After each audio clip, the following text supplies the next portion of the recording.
El día de hoy vamos a ver el tema de óptica y audición.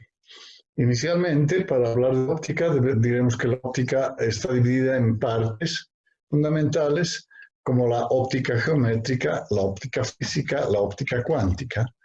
La óptica geométrica es aquella que nos permite la construcción de las imágenes a través de las lentes.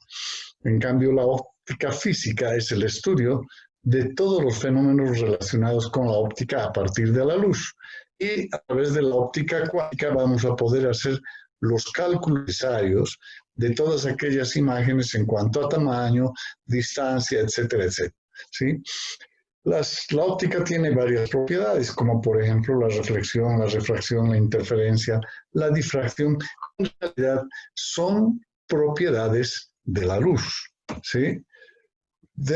Aparte de esas otras especialidades que acabamos de mencionar, es importante ver que existen, por ejemplo, especialidades como la colorimetría, que se ocupa de fenómenos relacionados con el color, la fotometría, que está en relación a todo lo que significa la utilización de la luz para formar imágenes, la holografía, que son las imágenes especiales dedicadas a ver cómo podemos observar ciertos fenómenos que están más allá de la posibilidad de la visión cotidiana. Está el estudio de los láseres, que son radiaciones que permiten una serie de alternativas como de construir bisturís eléctricos, la radiometría, la fotometría, la luz, la microscopía que ya conocen. Y habíamos dicho que de entre aquellas nos interesa la óptica geométrica, la óptica física y la óptica cuántica. Y hoy vamos a empezar viendo qué es la luz. La luz es una radiación que se propaga en forma de ondas a través del vacío, fundamentales, a través del vacío, y se denominan ondas electromagnéticas. ¿Sí? Es entonces la luz una radiación electromagnética. Obviamente esta radiación tiene una cantidad de energía que se manifiesta en la carga energética que tiene la luz, son la carga denominada fotones de luz. En realidad, la luz podríamos concebirla como un fenómeno dual, porque además de tener un corpúsculo cargado de energía, que es el fotón, también se transmite en forma de onda. Entonces, la dualidad onda y la carga energética van a funcionar para poder entender lo que es la luz. En realidad, el espectro electromagnético que ya hemos conocido, en necesidad, tiene una parte muy pequeña, ínfima, que se va a relacionar con la luz visible. Entonces, como la luz es parte del fenómeno electromagnético, vamos a recordar cómo es un fenómeno electromagnético. Está formado por ondas eléctricas que ustedes ven en su pantalla, y es la onda en orientación totalmente vertical de color rojo, ¿sí? Y la onda magnética es la que va paralela, pero en la dirección totalmente horizontal. De manera que si nosotros observamos de frente o en un corte de sección a esa combinación electromagnética, vamos a ver como si existiese una cruz, ¿sí? Ese es el espectro electromagnético en su integridad, formada por los rayos gamma, los rayos X, la luz ultravioleta, la luz visible del sol, que nosotros la tenemos entre solamente 400 nanómetros de longitud de onda y 700 nanómetros de onda, ¿sí? O 4000 angstroms y 7000 angstroms, que va desde el color índigo o violeta hasta el color rojo. Inmediatamente después de eso viene la infrarroja, que tiene ondas, la más cercana, la media y la térmica. Y posteriormente, más allá, con ondas de longitud mucho mayores, está el espectro de las ondas de radio, ondas, la televisión, la radio, etc. ¿Sí? Ustedes observan aquí las antenas para televisión, las torres eléctricas, tienen una radiación que aproximadamente está entre 1000 kilómetros de longitud de onda. Luego vamos a explicar qué es la longitud de onda, ¿no?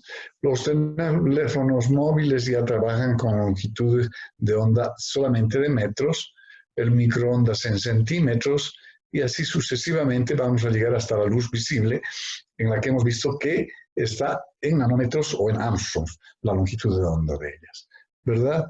Bien. Nosotros observamos el fenómeno del electromagnético que produce, por ejemplo, un candil o una vela, y es una sucesión de ondas eléctricas y magnéticas que se van interponiendo. Cuando estas ondas coinciden en sus puntos máximos y mínimos, vale decir, la cresta siguiente, estas ondas van a ser sumativas. Pero si por el contrario, una onda en su cresta coincide con un valle de onda, estas se llegan a anular, ¿sí? Y desaparece el sonido. Bien, ¿qué características tiene la luz? 3 características fundamentales: la intensidad, su longitud de onda que le da el color, la intensidad que le va a dar obviamente el brillo, la longitud de onda que nos permite conocer el color, y la polarización de la onda, que es más de uso científico y particularmente en nuestra época para los usos de la óptica, ¿no? Para las lentes. Entonces, ¿qué es la intensidad? Se la conoce a la intensidad como la altura de la onda. Ustedes ven en la parte de la pantalla una longitud de onda cuya altura resulta siendo I. Esa es la intensidad, ¿sí? A mayor altura de la cresta, mayor será la intensidad de la luz. Luego viene esta porción que es el valle de la onda eléctrica, ¿sí? Ahora, esta onda, vamos a suponer que comienza en este punto, sobre la línea azul, y obviamente tiene que agarrar y hacer el recorrido para tener un ciclo completo. Ese es un ciclo completo de una onda. Y la distancia que recorre la línea azul de un punto a otro del ciclo se llama longitud de onda. También puede llamarse longitud de onda la distancia que hay entre cresta y cresta, que es lo mismo que tomarla desde esta parte media de la onda hasta la otra porción de la onda siguiente. También a la longitud de onda. Entonces, esas 3 características de la luz, la intensidad, la longitud de onda y la polarización, nos permite saber cuán brillante es la luz o a qué color corresponde. En realidad, los colores son simplemente diferencia en el tamaño de la longitud de onda. ¿Ya? Bien, ahora, el espectro visible para el ser humano obviamente tiene 2 facetas. Una faceta que es la visibilidad de la vista, que estaría entre los 4600 a 6800 angstroms o 460 y 680 nanómetros, ¿verdad? Esa es la visión que la sensibilidad de la vista permite diferenciar los colores, solamente los colores. Para decir esto es para el día. Ahora, la visión nocturna está entre los 6000 angstroms aproximadamente y los 4500 angstroms más o menos. Quizás 4400, no más abajo, no más abajo ni más arriba. Eso sería la visión nocturna que tenemos. Ahora, ¿qué propiedades tiene la luz? Primero vamos a ver, la luz viaja en forma rectilínea. Todos los rayos viajan rectilíneos. primera. Entonces, la propagación de la luz es rectilínea. Eso es importante. 2. La luz se puede descomponer gracias a la propiedad que se llama refracción. La luz blanca del sol se descompone en sus 7 colores. Luego vamos a observar, ¿sí? ¿Por qué se refracta? También vamos a explicarlo, ¿sí? Entonces hablábamos de la refracción, y de la descomposición. En este caso estamos viendo un rayo de luz que incide sobre una superficie que resulta siendo la superficie reflejante y el rayo de luz se refleja, ¿verdad? Entonces, ese rayo de luz siempre va a tener una línea normal que es perpendicular, en este caso horizontal, a la superficie reflejante, ¿verdad? Eso se llama normal. Y se habla de la reflexión de la luz en función de que hay un ángulo de incidencia, ¿sí? Que es este ángulo de arriba, frente al ángulo de reflexión, que es el ángulo de abajo, y ambos deben ser iguales, ¿sí? Ángulo de incidencia y de reflexión. En este otro lado, a la derecha, vamos a ver el ángulo incidente, reflejándose en esta superficie, y ahí está el rayo reflejado que sale de la superficie. Y está trazada la normal. Aquí tenemos el ángulo incidente y aquí tenemos el ángulo reflejado. Por un lado, hemos visto la reflexión y ahora vamos a ver la refracción de la luz. Cuando hablamos de refracción, estamos hablando de un rayo incidente que atraviesa desde el aire, digamos, hacia el agua y está cambiando su índice de refracción, el medio por el que viaja la luz. Entonces, el agua tiene un índice de refracción mayor que la del aire, por lo tanto, el rayo incidente no puede seguir el curso normal que tendría que haber tenido, ¿sí? Así aproximadamente.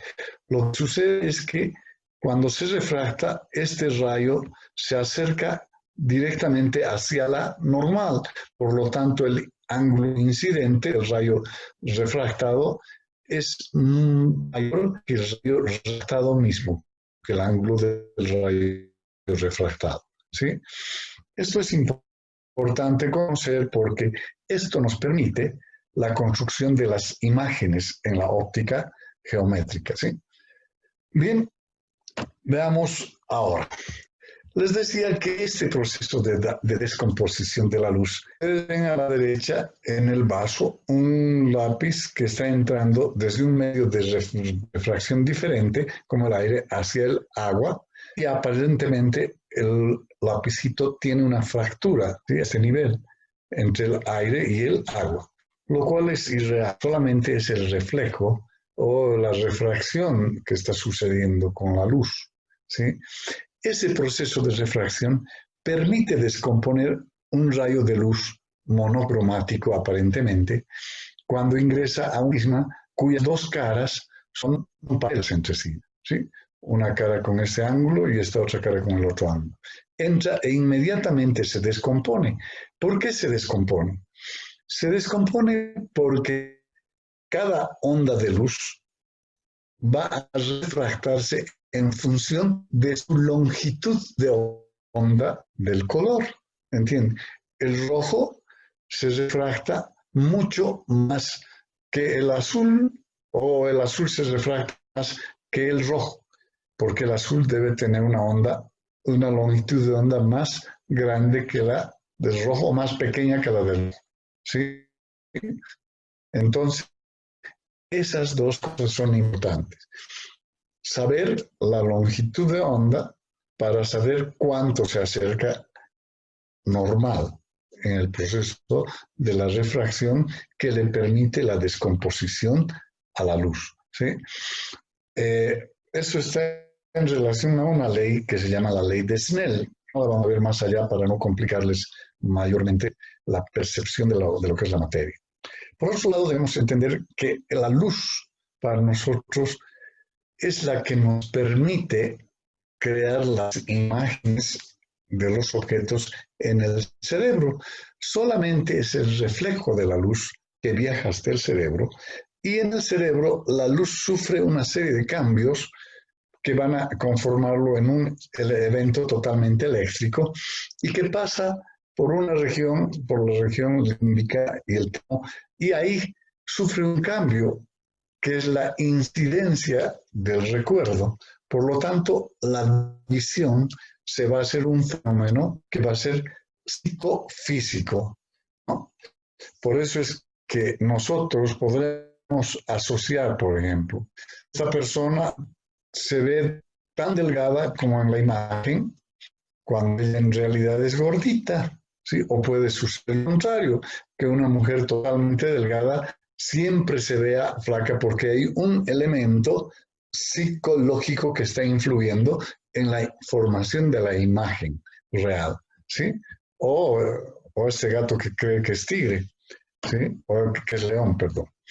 Ahora, ¿qué es la difracción de la luz? Esta es otra propiedad de la luz, juntamente a la interferencia.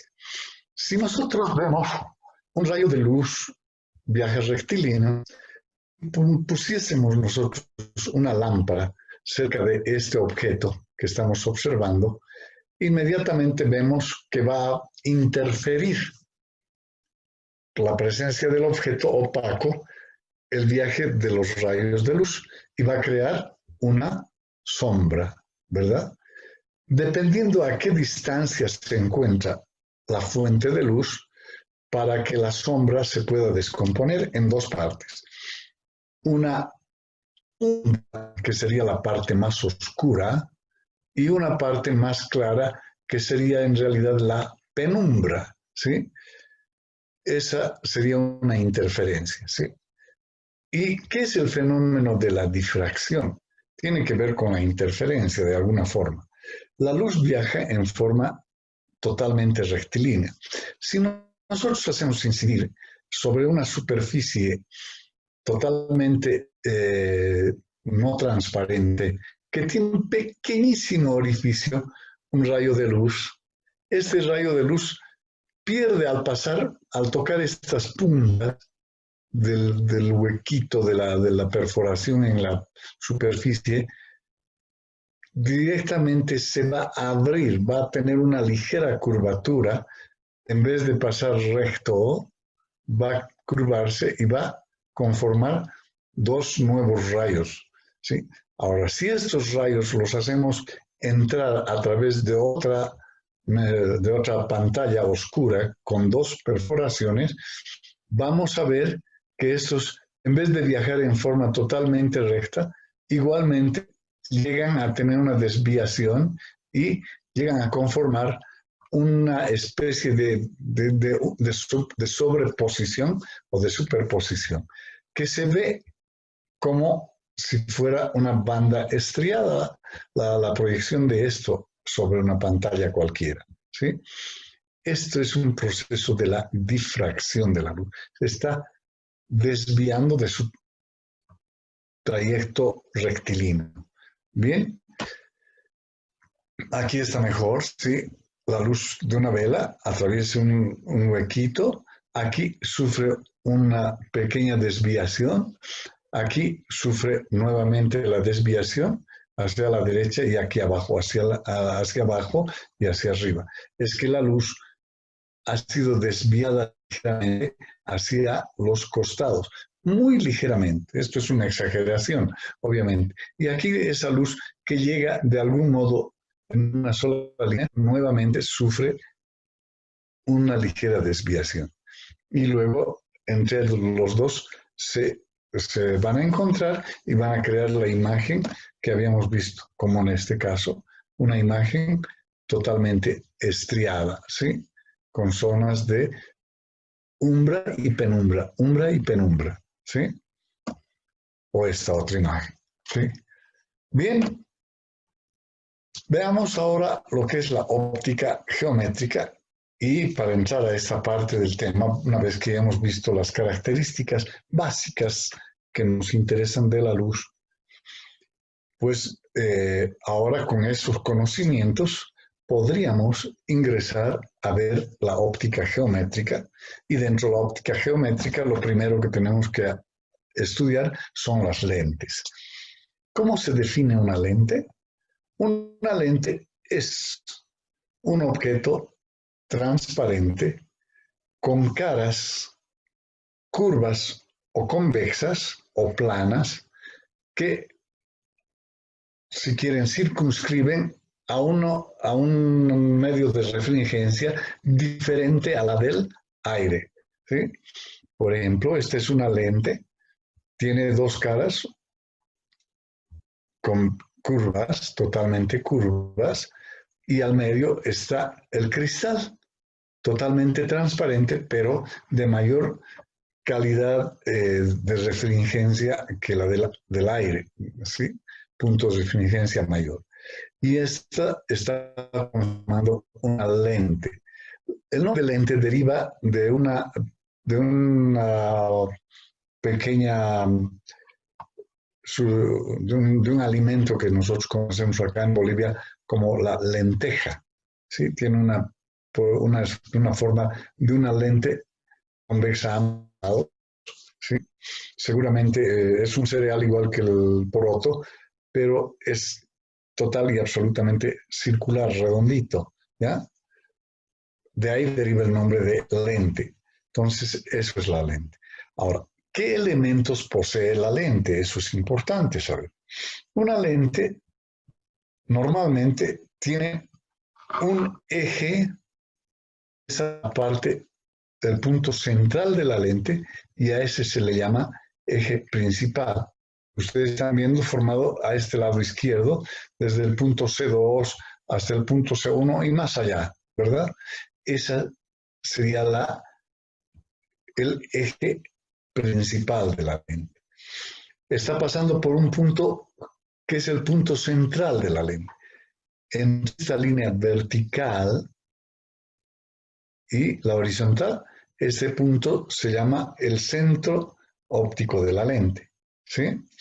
Luego presenta dos puntos que son los llamados focos. El foco objeto, que está al lado del objeto, el foco imagen, que va a estar al lado de la imagen. Esos elementos son fundamentales. Ahora, otros elementos fundamentales son los rayos que ingresan hacia la lente, ¿sí? Hay un rayo que entra paralelo a la lente, siempre paralelo a la lente. Hay otro rayo que puede entrar pasando por el centro óptico de la lente. El rayo paralelo a la lente va a sufrir desviación, de refracción, no va a continuar su trayecto rectilíneo, sino que va a hacer una desviación y va a salir de la lente y bien, tiene que pasar por este punto que hemos llamado foco, ¿sí? En este caso el foco imagen, ¿sí? El otro rayo puede pasar por el foco objeto, entra a la lente y sufre una desviación también y sale paralelo al eje principal al otro lado de la lente, ¿sí? Bien, esos son los rayos, los tres rayos importantes. En realidad a nosotros nos interesa el rayo paralelo y este rayo que al entrar diagonal nos sufre desviación para la formación de imágenes más allá, ¿sí? La distancia C1 a C2 son los centros. El C2 es el centro de curvatura de esta cara de la lente, ¿sí? Y el C1 es el centro de curvatura de esta otra cara de la lente, ¿sí? Entonces, esos dos puntos que nos han dado referencia de lo que era el eje principal, nos están mostrando además que habían sido los centros de curvatura. Ahora, la distancia que hay desde el centro de curvatura hasta la curvatura de la lente es el radio de curvatura, nada más, que es el radio de curvatura. En ambos casos, esto es el radio de curvatura, ¿sí? La distancia que va desde el objeto hasta el punto, hasta el centro óptico, esta distancia O, que es el centro óptico, este punto O, y esta línea que va de C a O la línea que va de C' a O, son las distancias que están separando los focos, nada más, ¿sí? Ahora bien, nosotros vamos a empezar a conocer cómo se forman las imágenes posteriormente, ¿sí? Aquí estamos viendo los ejes paralelos, los rayos paralelos en el lado derecho de la imagen, convergente, que están saliendo por un solo punto. Todos están saliendo por un punto llamado foco y por eso se llama convergente. En cambio, en las lentes que tienen las caras convexas a ambos lados, entran los rayos paralelos y salen alejándose del eje principal. Pero sus proyecciones hacia este lado, sus proyecciones van a pasar necesariamente por otro punto que se llama el foco objeto, en este caso para la lente divergente. Ahora, todas las lentes tienen una potencia, un poder dióptrico, ¿sí? Que pueden cambiar el curso del rayo que pasa a través de ellas. Ese poder dióptrico se puede obtener sacando la inversa simplemente de la distancia focal, como está en la fórmula inferior. Entonces, el poder de una lente es la inversa de la distancia focal, vale decir, 1 sobre esta distancia, ¿sí? Sobre esa distancia focal. Bien, las lentes obviamente con caras curvas, convexas, planas o si quieren combinadas, se han llegado a clasificar en dos grupos grandes. Las lentes convergentes o positivas y las lentes divergentes o negativas. Dentro de las convergentes existen las lentes que se denominan biconvexas, que son dos caras convexas que coinciden en ambas superficies de la lente, ¿sí? O la plano convexa, una cara plana y otra cara convexa, o luego tienes la menisco convergente o cóncavo convexa, ¿sí? Luego tenemos las lentes divergentes, cuyas caras son más bien cilíndricas, no son esféricas como en las otras, ¿verdad? Es parte de un cilindro, si quieres, cada una de ellas, cada una de esas caras. En este caso vamos a tener una lente con dos caras paralelas que son convexas, cóncavas, perdón, cóncavas, ¿verdad? Cóncavas. Y esta se llama bicóncava. Aquí tenemos una cara plana y una cara cóncava, una plano cóncava. Y aquí vamos a encontrar una cara cóncava y una cara convexa. Entonces podría ser cóncavo convexa o menisco divergente. Y aquí convexo cóncava, dependiendo solamente de qué lado entre el rayo para que cambie su nombre a menisco divergente o menisco convergente. Bien, ahora, ¿cómo se llegan a formar las imágenes? Esta es una imagen bastante explicativa, donde vemos el primer rayo que a nosotros nos ha interesado, el paralelo, ¿sí? Que pasa por la lente y sufre una desviación para salir por el foco, ¿sí? Y va a formar una línea directa sobre el foco. Podríamos nosotros trazar la otra línea que nos interesaba, que era la diagonal, que pasando por el centro de la lente llega a recorrer y bien pasa por este mismo lugar, ¿sí? O usar este rayo que pasando por el foco objeto entra a la lente y sale paralelo a la lente, ¿verdad? Entonces aquí, en esta porción, la imagen se forma de tal manera que tiene ciertas características. En este caso, el objeto que estamos observando está entre el foco, objeto, y el infinito, que es lo que pasa, por ejemplo, cuando nosotros observamos los objetos de lejos, ¿verdad? Entre el foco y el infinito. Su imagen es inversa, ¿sí? en este caso aparentemente tiene tamaño mayor, lo cual no siempre es verdad porque dependiendo del tamaño del objeto, esta puede formar imágenes mucho más pequeñas, muchísimo más pequeñas. ¿Sí? Esta es una imagen que no está muy bien lograda porque el ejemplo debía ser necesariamente con una imagen más pequeña. ¿Sí? En este caso, otro caso de formación de imágenes cuando el objeto está entre el foco y el centro óptico. ¿Sí?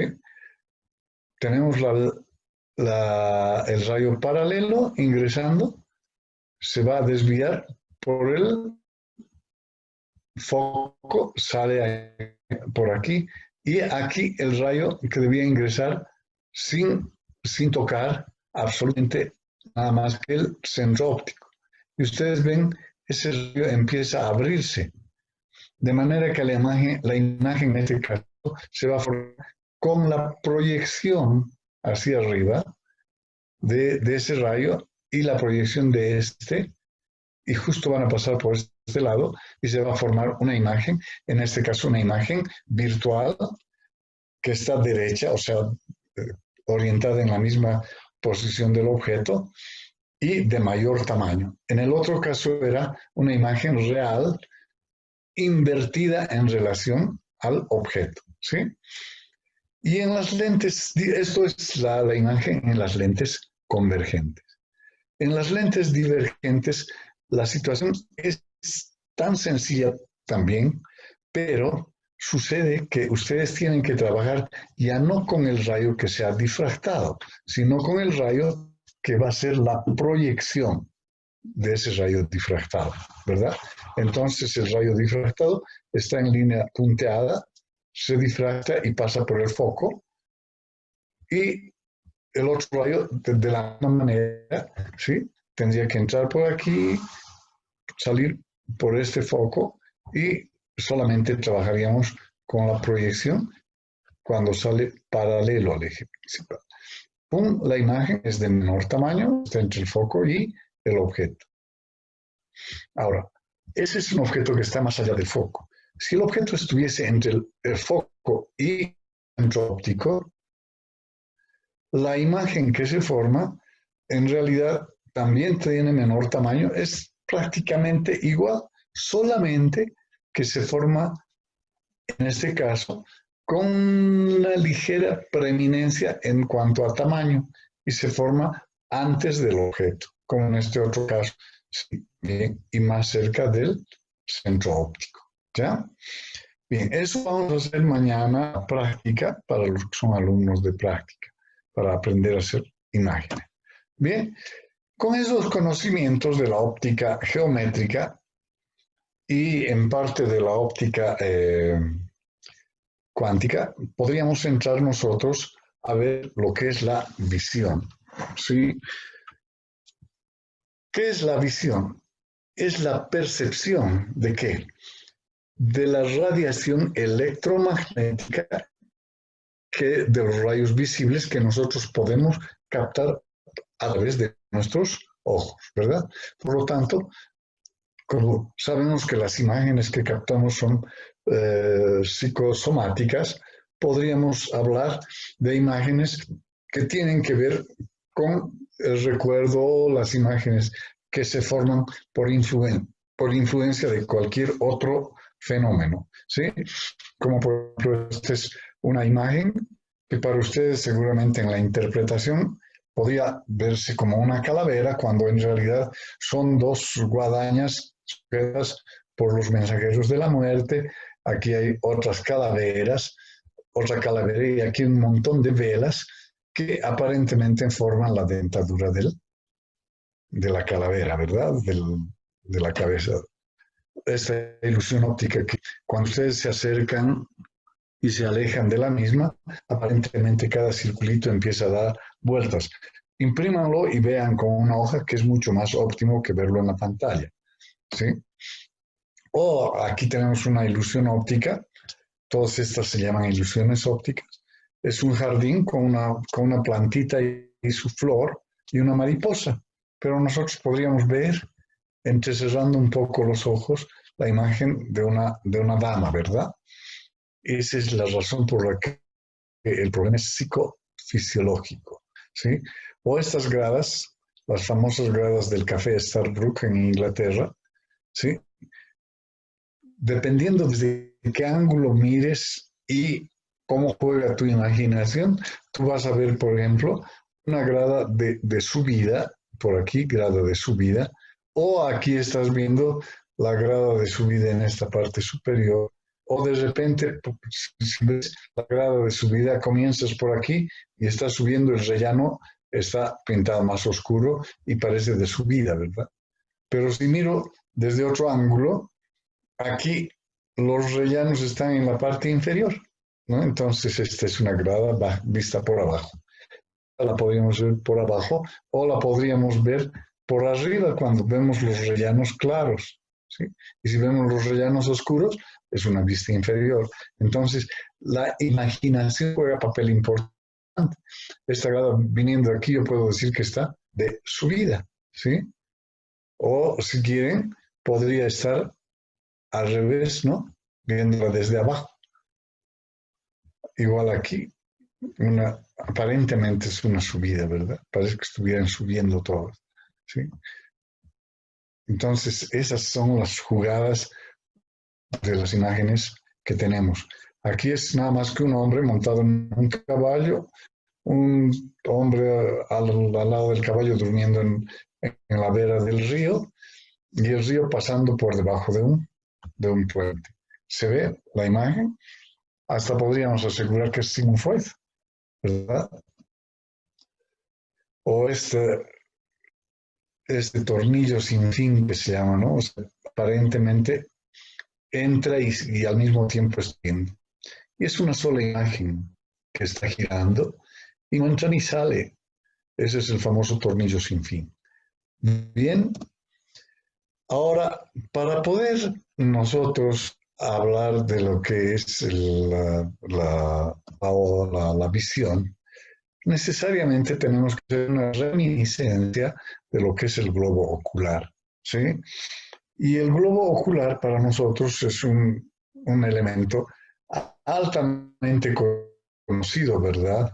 Porque ustedes han visto el globo ocular en anatomía, con certeza que sí, lo conocen en su totalidad. Pero nosotros iremos viendo por partes. El globo ocular en su conjunto es una esfera no tan perfecta, formada por tres capas. Una capa externa fibrosa que se denomina esclerótica, ¿sí? Y que en la parte anterior se continúa con la córnea. Y luego, después de la córnea, todo lo que rodea al ojo es la esclerótica, la esclera, que le va a dar prácticamente la forma esférica al ojo. Inmediatamente por dentro de la esfera esclerótica vamos a tener otra esfera de un tejido total y absolutamente irrigado, llenísimo de capilares, ¿sí? Esta capa se denomina coroides, ¿sí?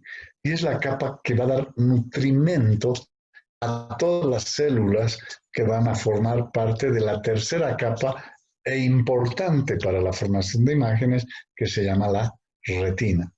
La retina en realidad es una capa formada por células fotosensibles. En realidad son neuronas, no son nada más células fotosensibles. Bien, ¿dónde se continúa la coroides? En la parte anterior, ella va a formar la cara posterior de la cámara posterior, ¿sí?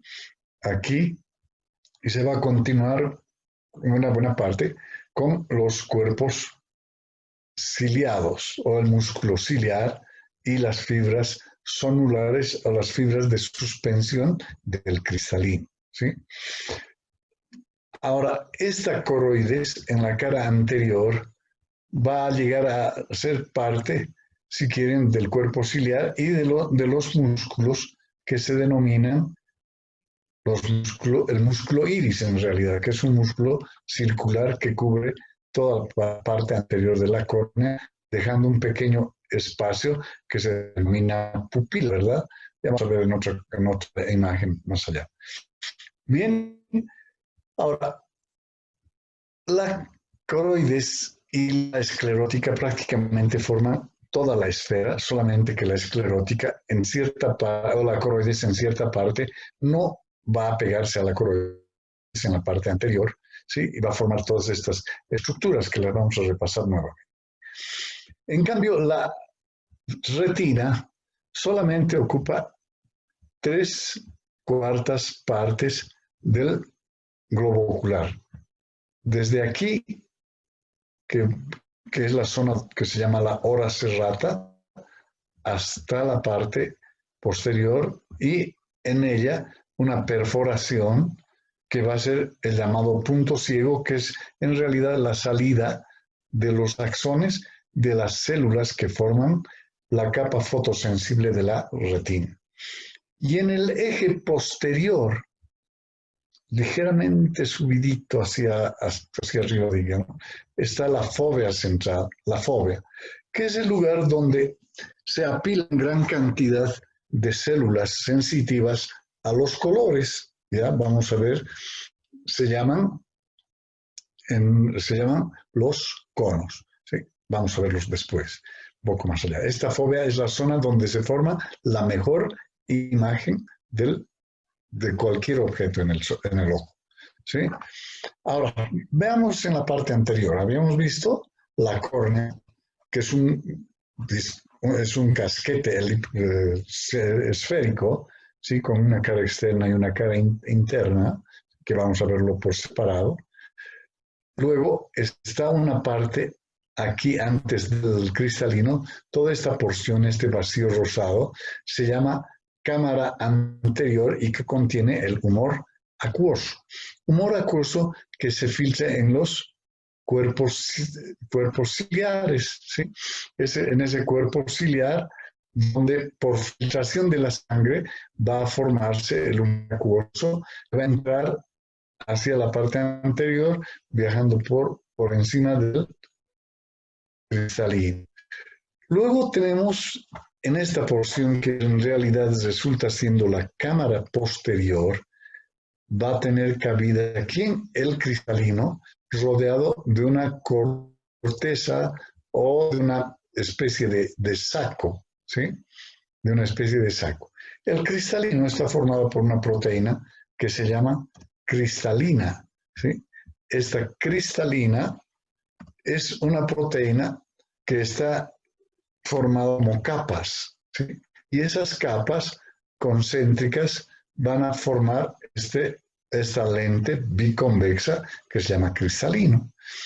Ese saco en el que está suspendida, o la corteza, si ustedes quieren llamar, está sujeta por estas fibras que se llaman fibras sonulares que vienen de este músculo que se llama el músculo ciliar, ¿sí?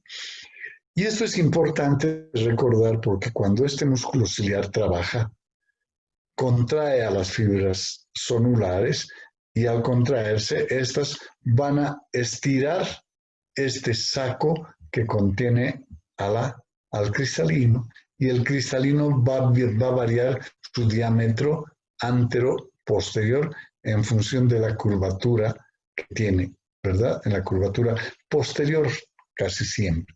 Y eso es muy importante para un fenómeno que vamos a ver más allá y se llama acomodación. ¿Bien? Luego hemos dicho que el punto ciego es la salida de los axones de estas células fotosensibles que van a formar en última instancia lo que es el nervio óptico.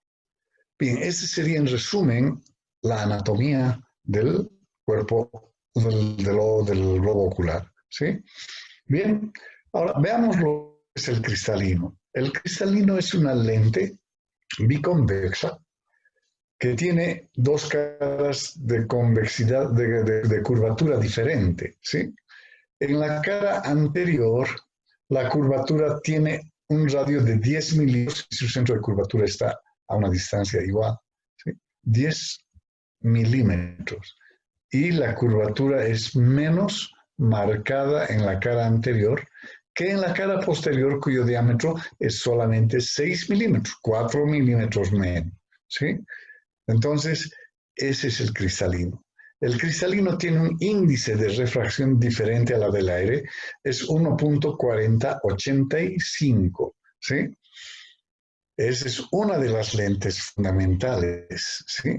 Las dimensiones del cristalino, aproximadamente 1 centímetro y 1 milímetro, 11 milímetros prácticamente, ¿sí? 11 milímetros, ¿sí? Su cara anteroposterior, su longitud anteroposterior, 4 milímetros aproximadamente. Bien, luego pasamos a ver la córnea. La córnea les había dicho que es una lente, una especie de casquete circular, ¿sí? Con dos caras, una externa y otra cóncava por adentro. Entonces, cóncavo, convexo, cóncava, ¿verdad? Esa sería. Su índice de refracción de este lente es 1.376. Es importante. Bien, vayamos recordando. El globo ocular está formado por 3 capas, la esclerótica, la coroides y la retina, ¿verdad? En la parte anterior, la esclerótica se convierte en la córnea, o se une a la córnea, perdón. En esa porción de unión de la córnea y la esclerótica está un pequeño orificio, ¿sí? El orificio de Snell, por donde se va a filtrar todo ese humor acuoso, para evitar que vaya aumentando el volumen y por lo tanto la presión dentro del ojo. Esta sería la cámara anterior. Con esta otra flechita en color café estamos demostrando solamente, bueno, en realidad esto tendría que estar más adentro para demostrar toda esta zona que sería la cámara posterior. Y toda esta porción de atrás, ¿sí? Se llama la cámara vítrea o postrema. Eso hemos olvidado mencionar al hablar de la anatomía. Todo lo que está por detrás de esta cámara anterior, formada por 2 cavidades, cavidad anterior y cavidad posterior, se va a denominar la cámara vítrea o postrema, ¿verdad? Bien, ¿qué otra cosa hemos visto? Aquí está la cámara vítrea postrema, hemos visto la cámara anterior y posterior. Entonces, con sus 2 cavidades, cavidad anterior y cavidad posterior, esto se llama cámara anterior. Y esto se llama cámara vítrea o postrema. Bien, veamos ahora, ¿qué más tenemos? Nada más. Veamos ahora la pupila. La pupila es una perforación, si quieren, en este músculo, que es un músculo circular, ¿sí?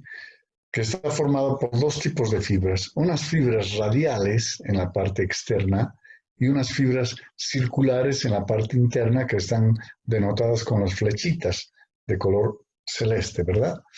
Ahora, la inervación de este músculo tiene 2 partes, una relacionada con el sistema parasimpático, vale decir, el sistema nervioso autónomo parasimpático en la parte interna, y por el sistema nervioso simpático en la parte externa. ¿Qué sucede? Se estimula a través de la luz o del ingreso de la luz al ojo. Cuando la luz es muy fuerte, como mirar hacia el sol, por ejemplo, tu pupila inmediatamente se cierra gracias a la estimulación del parasimpático que produce la miasis del ojo, o sea, se cierra, ¿sí? Gracias al músculo circular que es el que está actuando en proceso de contracción, ¿sí? Si la luz es normal, este músculo radial jala ligeramente al músculo circular y el músculo circular se relaja ligeramente. Y la apertura de la pupila permite la entrada de buena cantidad de luz.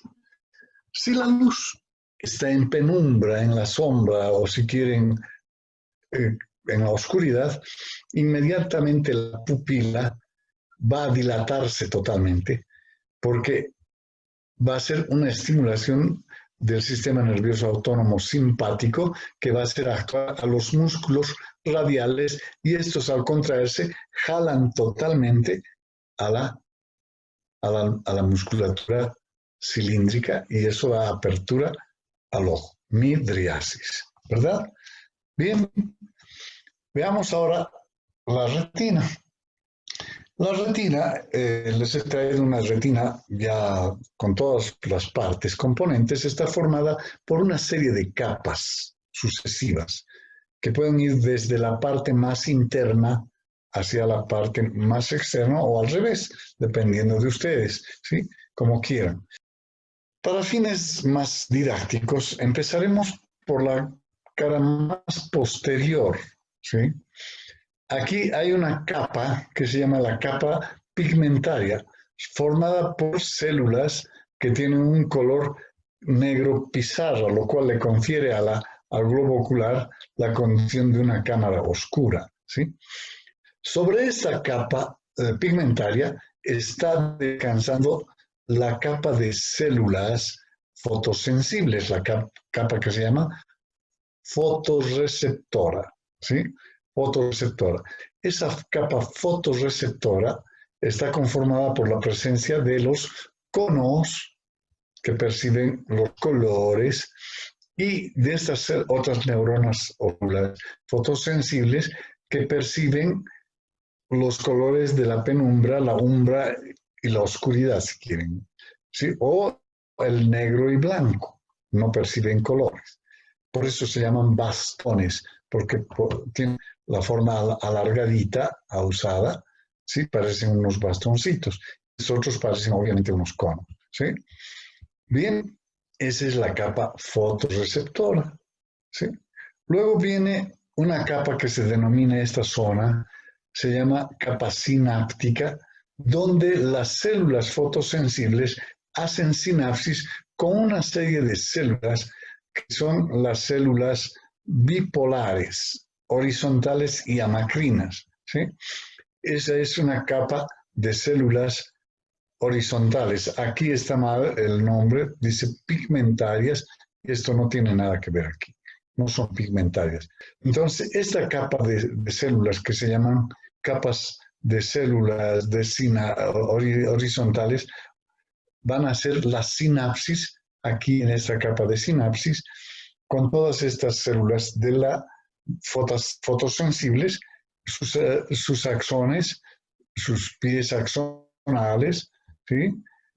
Van a hacer contacto con estas células horizontales, con estas células denominadas aminas, que son células conectivas en realidad, y estas otras son bipolares.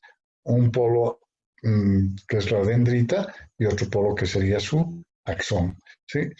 Ahora, estas células de la capa bipolar de esta zona bipolar, van a hacer contacto con otras células que se denominan células de la capa ganglionar y estas células son las ganglionares, ¿sí? Tienen una dendrita y un axón. Una dendrita y un axón. Ustedes se fijan, aquí hay, vamos a suponer, cientos de células fotosensibles. Y gracias a esta capa de las células bipolares, horizontales y amacrinas, van a ir, si quieren, convergiendo los estímulos que han llegado. La luz entra, de acuerdo a este trayecto de luz de la flechita amarilla, entran por aquí y atraviesan esto y llegan aquí. Y esa luz que llega a estas capas las estimula y les va a producir un proceso de potencial de acción en cada una de estas células. Y la luz que hasta aquí llegó como una energía electromagnética se va a convertir solamente en un fenómeno eléctrico que va a viajar a través de estos axones hacia la capa bipolar amacrina y horizontal y luego a las bipolares. Ustedes ven, de muchas está convergiendo en menor cantidad y de aquí que han habido aproximadamente 12 o 15, se reducen a 4. Eso siempre sucede. ¿Por qué? Porque se trata de converger la mayor cantidad de estímulos en unas pocas células que puedan llevar y formar el nervio óptico, para que no sean demasiadas la cantidad de estímulos que viajan hacia el nervio óptico, ¿sí? Bueno, ese nervio óptico, segundo par hemos dicho, ¿bien? Ahora, tenemos que aprender la otra cosa que es el sistema de un óptico centrado. ¿Por qué? Ustedes han visto las lentes del ojo, son una sucesión. La córnea, luego viene el humor acuoso de la cámara, de su cavidad anterior, luego viene el cristalino y luego el humor vítreo. Todas esas son lentes, las cuales se encuentran sobre un mismo eje. Y esa es la característica fundamental de un sistema óptico centrado. Todas las lentes, 1, 2, 3 o 10, están sobre un mismo eje principal, ¿sí? Con cuyos centros ópticos todos se encuentran sobre ese eje principal, ¿sí? En este caso el eje principal es AB, ¿verdad? ¿Ya? Ahora, como todas estas tienen índices de refracción diferentes, han tratado de crear puntos equivalentes que se llaman los puntos nodales, ¿sí?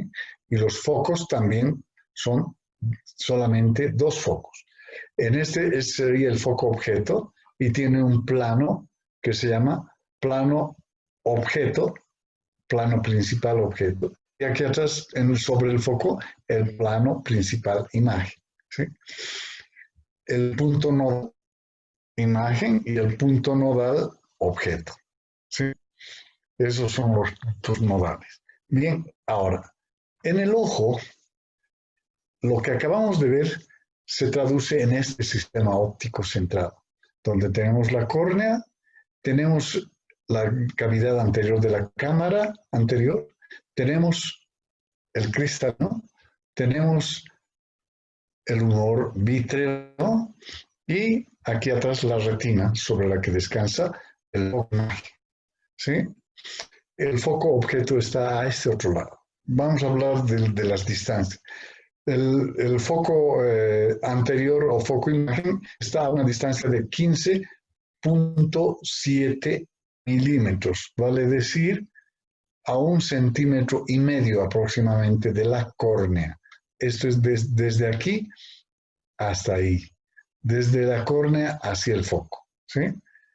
Luego, el foco imagen también se mide desde la córnea, el foco posterior está desde la córnea, desde la cara anterior de la córnea hasta la retina, si quiere, 24.1, que en realidad ese es el diámetro aproximado de un globo ocular normal, 2.4 centímetros o un poquito más, ¿sí? Ligeramente. Bien, los planos, aquí están el plano objeto y el plano imagen, se encuentran por detrás de la córnea.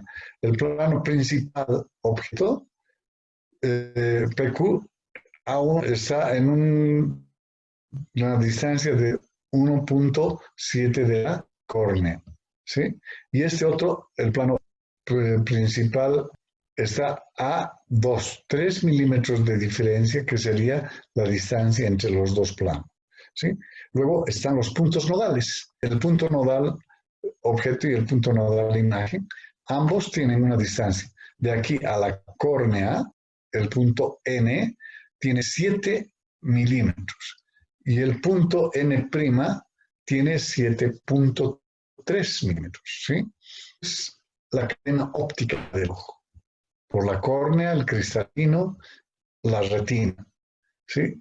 Los planos principales y los puntos nodales. Bien, una vez que hemos visto eso, ¿para qué hemos hecho eso? Para aprender lo que es la imagen de un ojo reducido. Este otro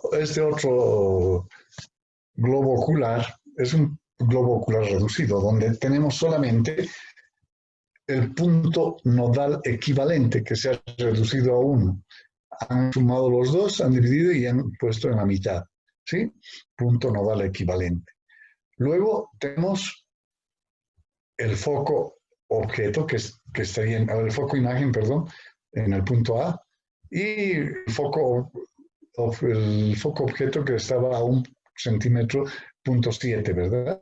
17 milímetros. Bien, ahora, ¿para qué nos sirve esto?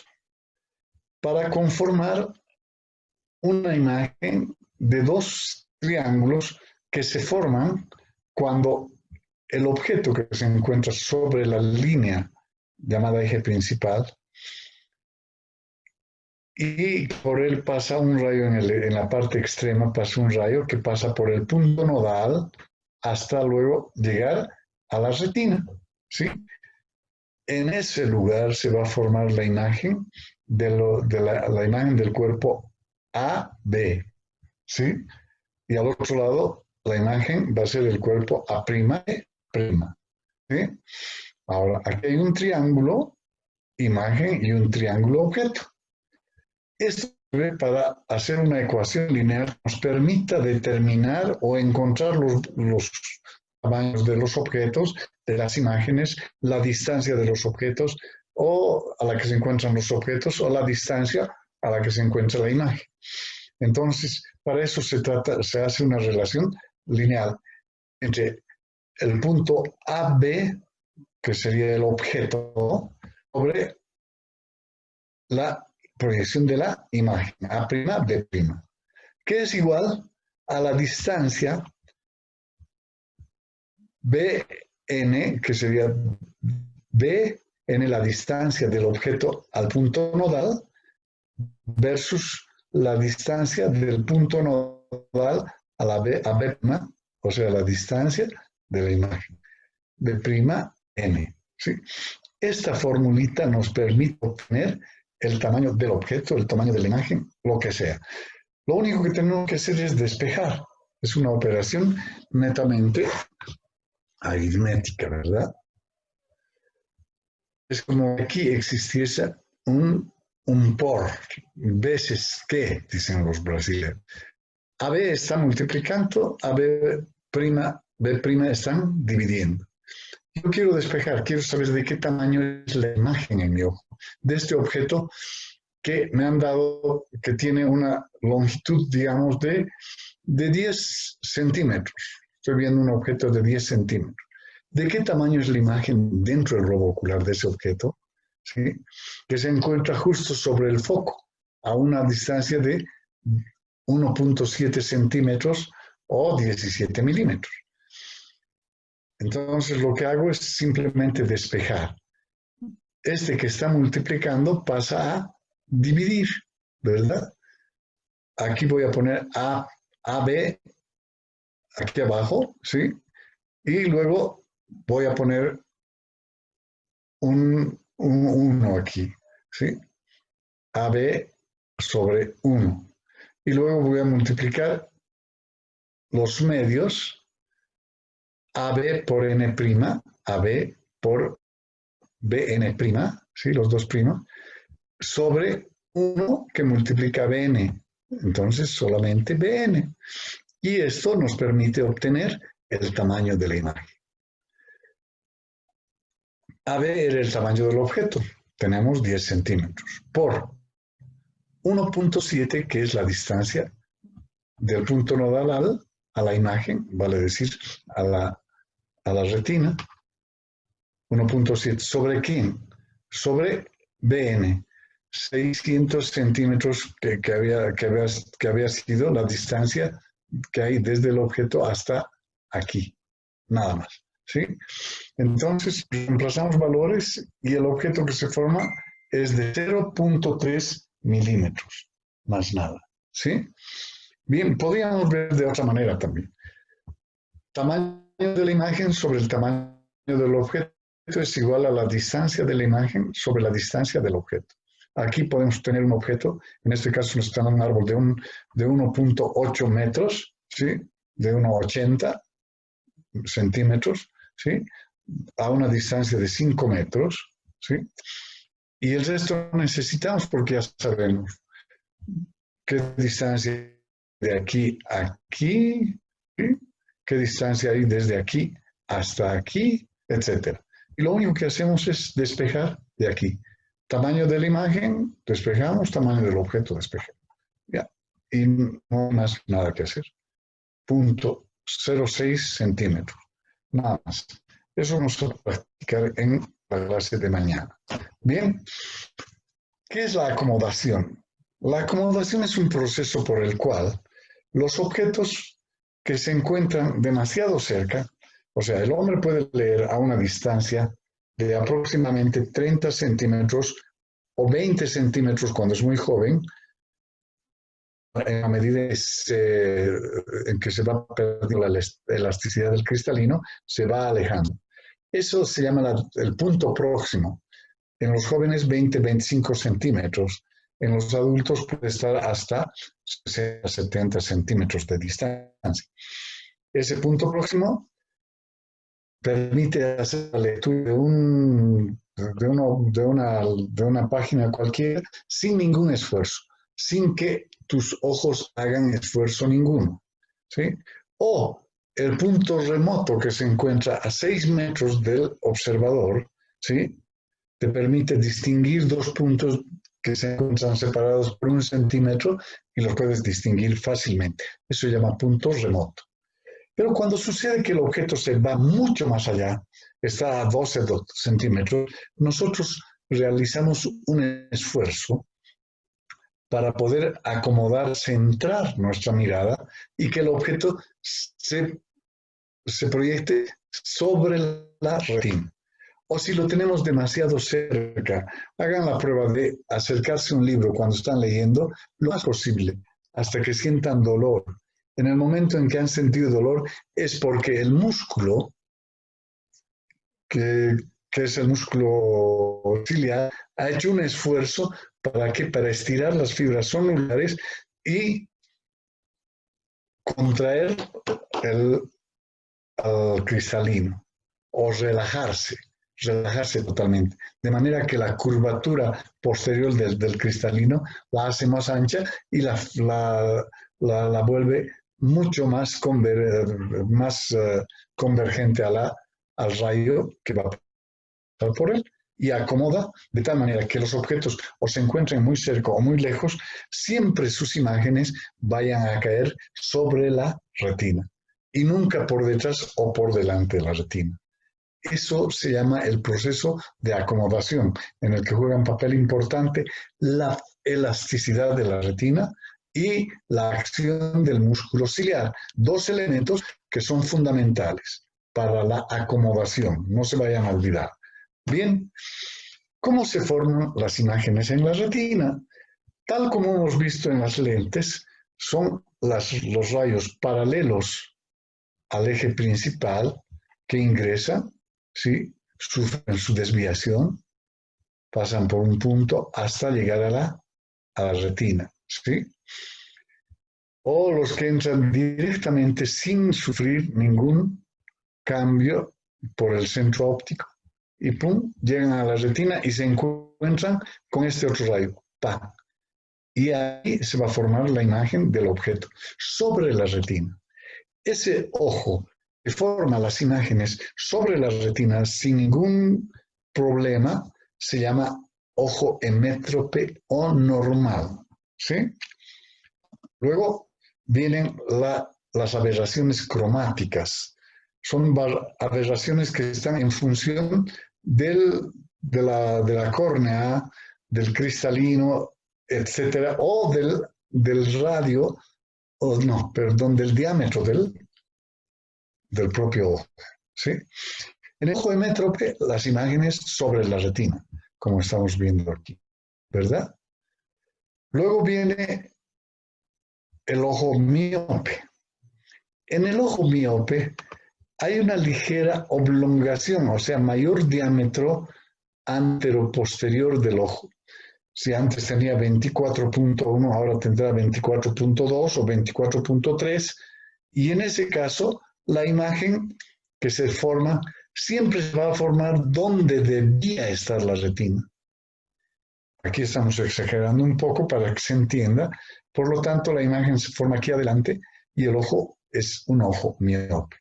Se lo puede corregir con una lente en este caso una lente negativa, ¿sí?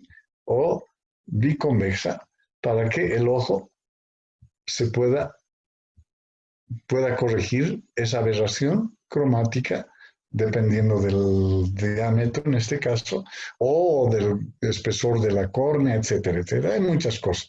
En todo caso, veamos. Se corrige con esta lente negativa o que se llamaba bicóncava. Y la imagen se forma aquí, se ha corregido. Otra aberración cromática. Bueno, en este caso es la misma imagen que acabamos de ver, una miopía, ¿sí? Luego vamos a ver una hipermetropía. En este caso, la imagen se forma por detrás de la retina, porque el ojo es ligeramente menor. En vez de tener 24.1, tendrá 24.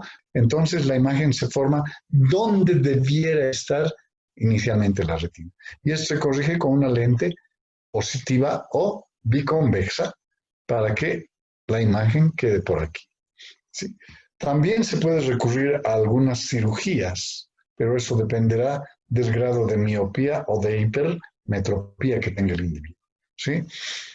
Más que nada, se corrigen con lentes, pero también hay algunas curas que se hacen en el oriente en base a ejercicios, ejercitando el músculo ciliar para que pueda, o los músculos externos del ojo, porque hay músculos externos, ¿no?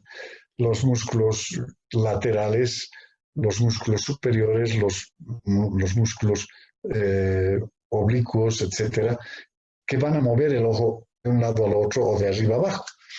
Entonces se crean espacios totalmente negros donde hay una línea que sale de una esquina y tú tienes que hacer seguimiento como un ejercicio permanente y eso va a ir corrigiendo la diferencia del diámetro del ojo y eso llega a corregir la hipermetropía o el astigmatismo. Pero el médico recurre a las lentes, el optometrista o el médico oftalmólogo, ¿verdad? Luego tenemos otra aberración que es el astigmatismo. Y el astigmatismo está en función de una variación que tiene el grado de curva de la cara anterior de la córnea. ¿Sí? Tiene radios diferentes de curvatura. Entonces es prácticamente ondulada la cara anterior de la córnea. Van a sufrir una desviación, si quieren, de acuerdo a la distancia que existe entre el centro de curvatura y esta cara superior, esta cara externa, ¿verdad? De este modo se produce una aberración que se llama astigmatismo y la imagen queda entre una miopía, pero la imagen ya no está paralela a la retina, sino está en posición casi diagonal, ¿sí? Entonces, entre la miopía y el astigmatismo, la variación es que el astigmatismo, además, no forma la imagen paralela a la retina por delante, sino que es ligeramente oblicua. ¿Sí? Se puede corregir de dos maneras. Podríamos utilizar una lente de contacto muy rígida, lo cual a veces resulta peligroso porque al entrar una pequeña basurita o una partícula de tierra, puede llegar a producir por el frotamiento con la córnea una lesión en la córnea, una escoriación de la córnea. Ahora recurren a una queratotomía radial que se llama, que es meter el ojo bajo una computadora que tiene una máquina como un cepillo de carpintero y que va limando, si quieren va sacando toda la curvatura, pero eso va a dejar a la córnea más delgadita, ¿verdad? La córnea tiene más o menos 0,8 de milímetro de espesor en la parte anterior y 1 milímetro en la circunferencia externa de la córnea, ¿sí? Ahora, si le sacan todo esto, o sea, milésimas de milímetro ya adelgaza. Entonces la imagen se va a formar ligeramente por detrás de la retina. Entonces necesita siempre una pequeña corrección para el astigmatismo con una lente externa. En muchos casos es un muy buen resultado, son exactos. ¿Ya? Obviamente que se hace eso en computadora, antes así a mano, con puro pulso. Luego tenemos otro defecto de visión, que no es precisamente una aberración dramática, es más bien el problema de la presbicia y es la pérdida de la capacidad de acomodación que tenemos. En la presbicia, el cristalino se ha vuelto tan rígido que el punto próximo se aleja del ojo a una distancia muy larga. ¿Sí? Yo, cuando era muchacho, veía a mi abuelo leyendo su periódico a lejos de sus ojos y a algunos de mis tíos y decía, ¿qué vista que tienen estos caballeros? Después me entero que habían estado muy mal de la vista, ¿verdad? Entonces, eso es lo que sucede. Bien, veamos cómo se forma la imagen que vemos. Nosotros no vemos en el ojo. En el ojo formamos la imagen que viaja con un estímulo eléctrico a las áreas de corte visual que están en la porción occipital del cerebro. ¿Sí? Son 7 áreas, ¿sí?, distribuidas de la forma que ustedes están viendo. El área 1 registra todos los estímulos visuales, es esta área más oscurita aquí. ¿Sí? El área 2 va a registrar las formas más complejas de nuestras imágenes, ¿sí?, de nuestra formación de imágenes. ¿Sí? Luego el área 3 va a orientar los ángulos, los objetos. El área 4 combina el movimiento y la direccionalidad que ocupan los cuerpos. Este es el área 4, perdón. ¿Sí? El área 5, que está aquí abajo, ¿sí?, en esta porcioncita, distingue el color. Aquí abajo se distingue el color, ¿sí?, casi en la base del cráneo. ¿Sí? Luego está el área 6, aquí ya lo vemos más adentro, no se observa en la parte de afuera. ¿Sí? El área 6 está relacionado con el movimiento, percibe el movimiento de las imágenes, y el área 7 calcula la profundidad. ¿Sí? Aparentemente la profundidad se calcula solamente en la visión binocular, cuando estamos con visión estéreo, si se quiere, los dos ojos al mismo tiempo. Si ustedes dan un ojo y luego quieren ver la profundidad de un objeto que están poniendo, pongan su mano frente a ustedes, hagan un puño y el dedo índice de una de las manos.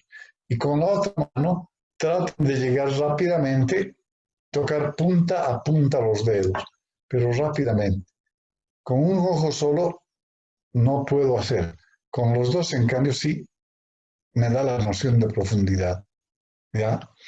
Ese sería un ejercicio que nos permite ver la profundidad. ¿Sí? Entonces, el área 7 trabaja con la visión binocular. Bien, jóvenes, ese ha sido todo el tema por hoy.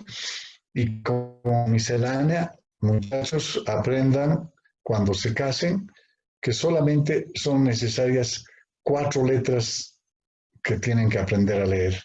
La O, la B, la D y la C. O, B, D, C. Para que la señora no se moleste.